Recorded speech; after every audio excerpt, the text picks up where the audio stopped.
ஆனாத செல்வத்து அறம்பயர்கள் தற்சூழ, ஆனாத செல்வத்து அறம்பெயர்கள் தற்சூழ, வானாளும் செல்வமும் வானாளும் செல்வமும் மண்ணரசும் யான் வேண்டேன். மண்ணரசும் யான் வேண்டேன். தேனார் பூஞ்சோலை திருவேங்கடச் சுனையில், தேனார் பூஞ்சோலை திருவேங்கடச் சுனையில் மீனாய் பிறக்கும் மீனாய் பிறக்கும் விதியுடையேன் ஆவேனே. விதியுடையேன் ஆவேனே. அழியாத இளமையாகிய செல்வத்தையும் ரம்பை முதலிய தேவ மாதர்கள் தன்னை சூழ்ந்து நிற்க, மேனுகலத்தை ஆழ்கின்ற செல்வத்தையும் இப்பூலோகத்தை அரசாலும் ஆட்சியையும் நான் விரும்ப மாட்டேன். தேன் மிகவும் உள்ள பூக்களுடன் கூடிய சோலைகளுடைய திருவேங்கட மலையின் ஊற்ற சுனையிலே மீனாகவாவது பிறக்கும் பாக்கியத்தை உடையவனாக கடவேன். இப்படி திருவேங்கடத்தில் உறையும் சீனிவாச பெருமானை உளமுருகி பாடுகிறார் குலசேகர ஆழ்வார். மன்னவா, காஞ்சியம்பதியை தலைநகராக கொண்டு வாஞ்சையுடன் தொண்டை மண்டலத்தை அரசாளும் பேரரசே, தங்கள் பக்தி பரவசம் கண்டு மெய்சிலர்த்து போனேன். கூரேசா, நீ பாடிய அந்த பாசுரத்தின் சொல்வளம், பொருள் வளம் இவற்றோடு அதில் உள்ள சரணாகதி தத்துவத்தின் சிறப்புகள் என்னை அந்த நிலைக்கே கொண்டு சென்று விட்டது. நீ பாடிய அந்த பாசுரம் என் இதயத்தை தொட்டுவிட்டது. இதுவரை இல்லாத புதிய அனுபவத்தை தந்துவிட்டது கூரேசா. நான் தொண்டை நாட்டின் பேரரசன் என்பதால் என்னை காண பல இசைவாணர்களும் புலவர்களும் வருவார்கள். அவர்களும் பாடுவார்கள். ஆனால் அது பகவானை பற்றிய பாடலாக இருக்காது. என்னை பறைசாற்றும் பாடலாகத்தான் இருக்கும். அதில் ஒன்றும் ஆச்சரியம் இல்லையே மன்னவா. சங்க காலத்திலிருந்து அதுதானே நடந்து கொண்டிருக்கிறது. எந்த புலவன் எங்கு சென்றாலும் அங்குள்ள மன்னரை போற்றி புகழ்ந்து பாடுவது இயல்புதானே.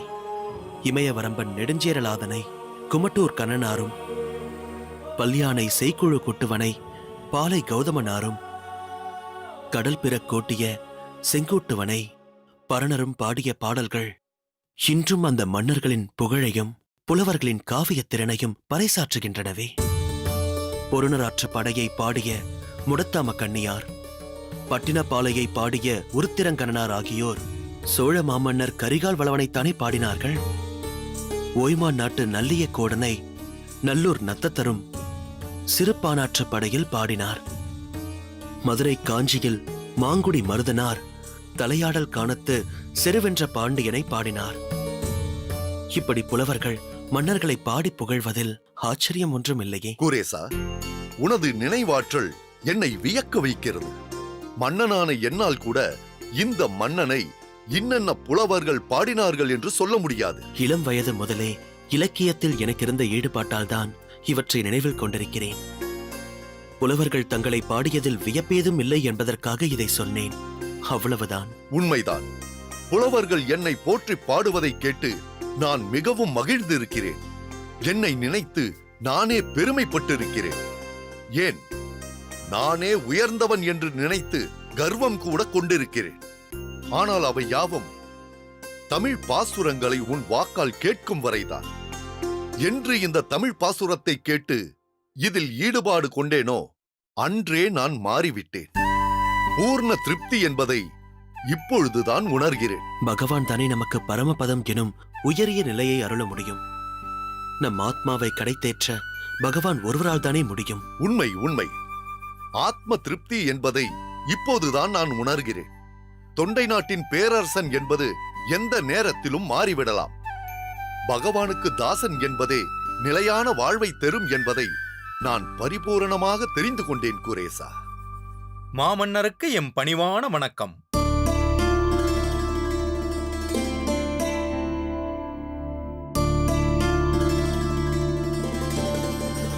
மன்னவா, தாங்கள் குறிப்பிட்டு கூறிய 3 சிற்றரசர்களும் இங்கு வந்துள்ளனர். அவர்களை அழைத்து வரவா? இப்போது என்னால் அவர்களை பார்க்க முடியாது. தாங்கள் எப்போது பார்க்கலாம் என்று சொல்கிறீர்களோ அதுவரை அவர்களை காத்திருக்கச் சொல்கிறேன். இன்று இங்கிருந்து என்னால் எங்கும் வர முடியாது.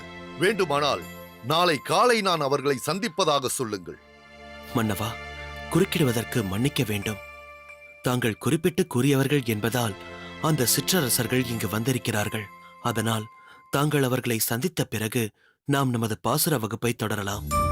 தாங்கள் சிற்றரசர்களோடு பேசிவிட்டு வரும் வரை நான் வெளியில் காத்திருக்கிறேன். வேண்டாம் வேண்டாம், நீ எதற்கு போக வேண்டும்?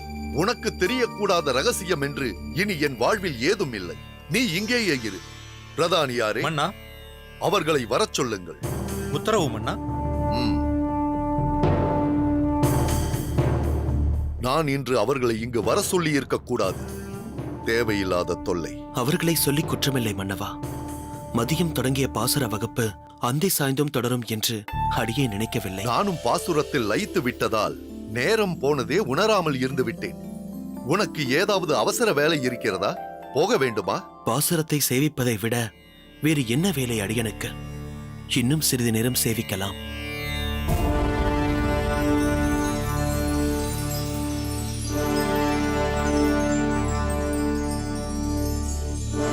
மாமன்னரை தாழ்பணிந்து வணங்குகிறோம் மன்னவா. ம். தங்கள் கருணையை நினைத்து மெய்மறந்து போயிருக்கிறோம்.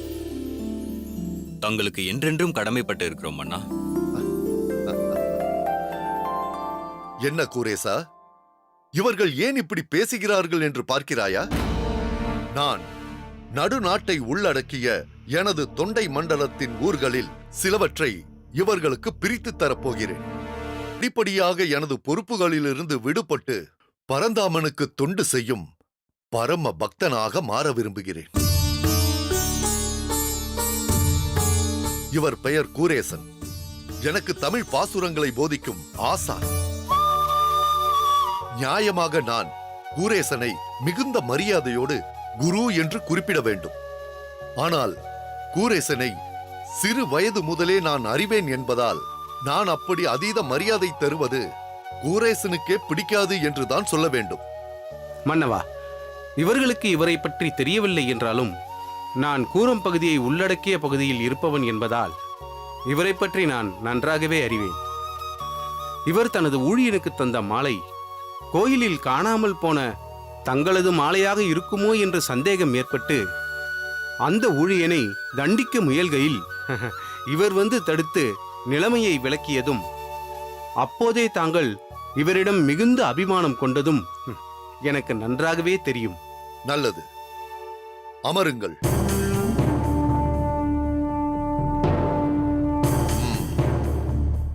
பிரதானியாரே, நான் சொன்னபடி இவர்கள் மூவருக்கும் யார் யாருக்கு எந்தெந்த ஊர்களை அளிக்க வேண்டும் என்ற பட்டியலை தயாரித்து விட்டீர்களா? இதோ அந்த ஏட்டையே கொண்டு வந்திருக்கிறேன் மன்னவா. தாங்களே ஒரு முறை அதை படித்து விடுங்கள். தொண்டை மண்டலத்து பேரரசர் நிருபதூங்கவர்மன் தனது சிற்றரசர்களான அபராஜிதன், ஆதித்தன், வல்லபன் ஆகிய மூவருக்கும் தொண்டை மண்டலத்தில் சில ஊர்களை பிரித்து தந்த மடல். அபராஜிதனுக்கு எனது காஞ்சியம்பதியோடு இணைந்திருக்கும் திருக்கச்சி நெறி காரைக்காடு, திருக்கச்சி வெள்ளிடை, திருக்கச்சி மேற்றளி, திருக்கச்சி ஓணக்காந்தந்தளி, திருக்கச்சி அநேகதங்கா, திருக்கச்சி வலிதாயம், திருமுல்லைவாயில், திருவேற்காடு, திருவெற்றியூர், திருவட்ட புயங்கரம், திருத்தன்காடு, திருவேறுக்கை ஆகிய ஊர்களை பிரித்து தருகிறேன்.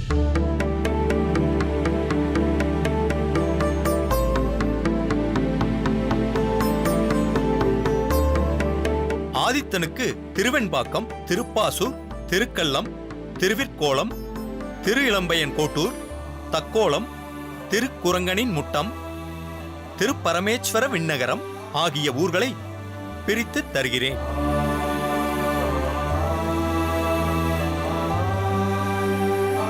வல்லபனுக்கு எமது ஆளுகைக்குட்பட்ட திரு ஆமாத்தூர், புறவல் பனங்காட்டூர், திருமுண்டீஸ்வரம், திருப்பாதிரி புலியூர், திருமிணகிக்குழி, திருவடுகூர், திருவெண்ணை நல்லூர், திருவிடையாறு, திரு அரையணி நல்லூர், திருமுதுகுன்றம், திருக்கோவலூர், திருவைந்தாபுரம் ஆகிய ஊர்களை பிரித்து தருகிறேன்.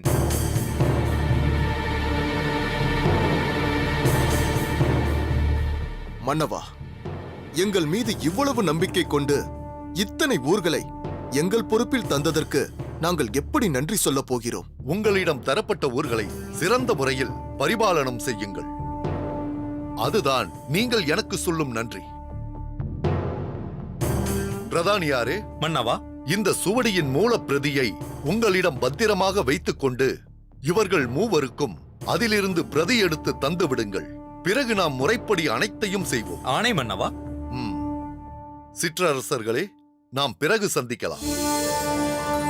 வருகிறோம் மன்னவா. ம். வாருங்கள்.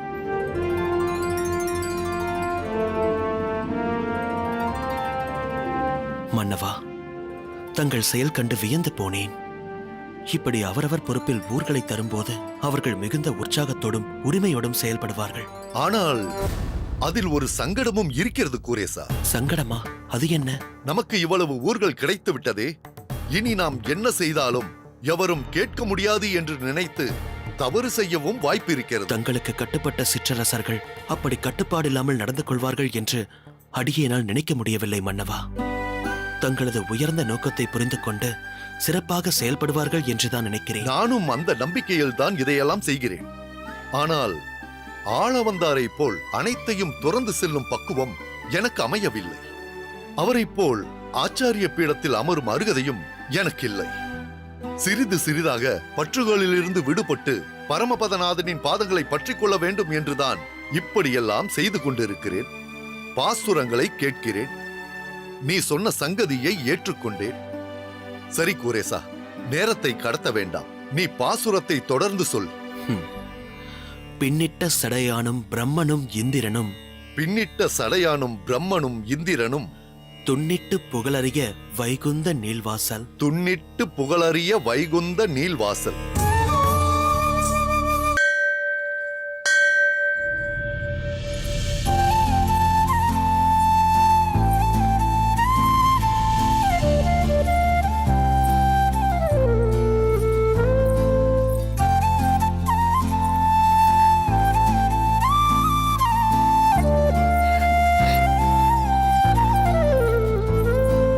என்ன தஞ்சா, பெருமாளை சேவித்து விட்டாயா?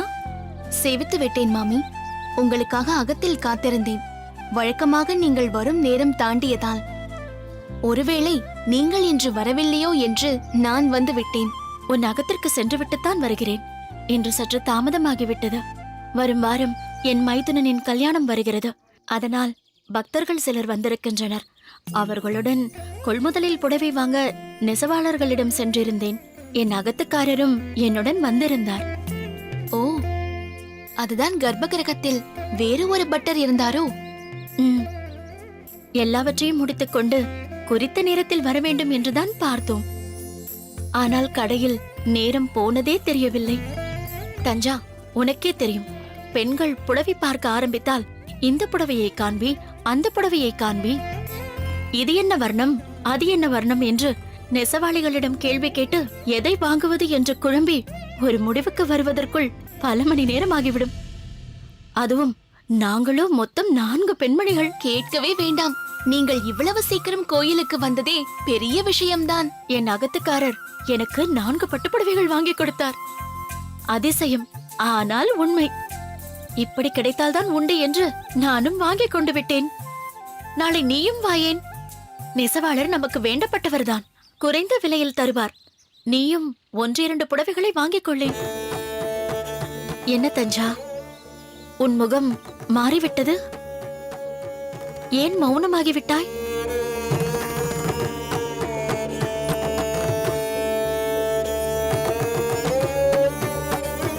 பொதுவாக மௌனம் சம்மதம் என்று சொல்வார்கள். ஆனால் என்னுடைய மௌனத்திற்கு இயலாமைதான் காரணம். ஒரு சாதாரண நூல் புடவை வாங்கும் நிலைமையில் கூட இப்பொழுது நாங்கள் இல்லை. அப்படி இருக்கும் பொழுது பட்டுப்புடவையை பற்றி நினைத்து கூட பார்க்க முடியாது. என்ன தஞ்சா, இப்படியெல்லாம் சொல்கிறாய்? அப்படி என்ன தட்டுப்பாடு ஏற்பட்டு விட்டது?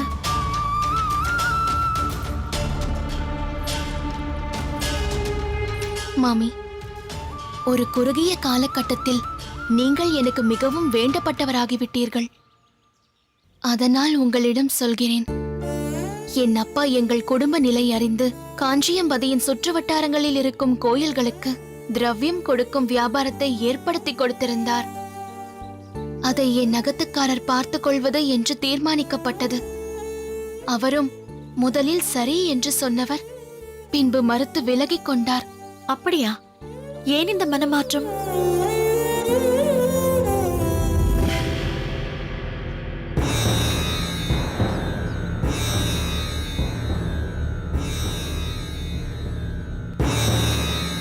சொல் தஞ்சா, யார் ராமானுஜன் மனதை மாற்றியது?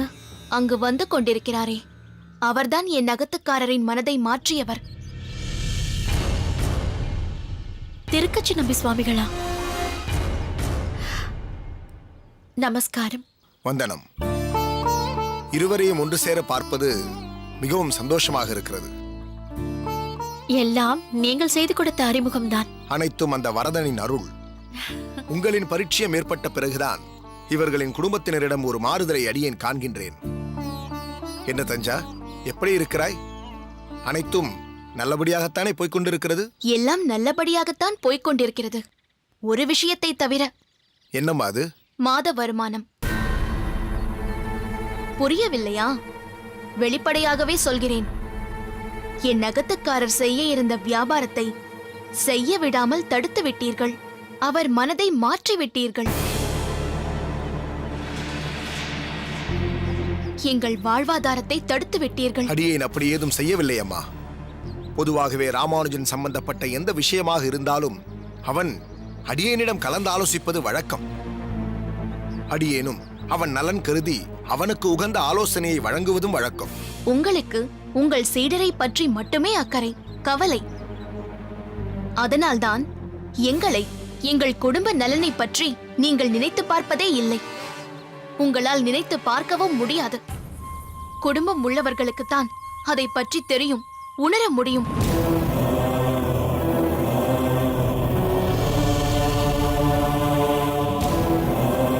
அந்த பிரம்ம ராட்சசை ஒரு கை பார்க்கிறேன். இந்த யாதவ பிரகாசனின் பலம் என்னவென்று இந்த உலகிற்கு காட்டப் போகிறேன். இது யார் செய்தது வள்ளியம்மை? நீயா இல்லை வீரம்மாளா? ரெண்டு பேருமே இல்லைங்கம்மா. பாதநேரி அம்பலக்காரரு பாலுக்கு வேலியோட அம்மா இருக்காங்கல்ல, பெரிய நாயகி அம்மா, அவங்க செஞ்சது.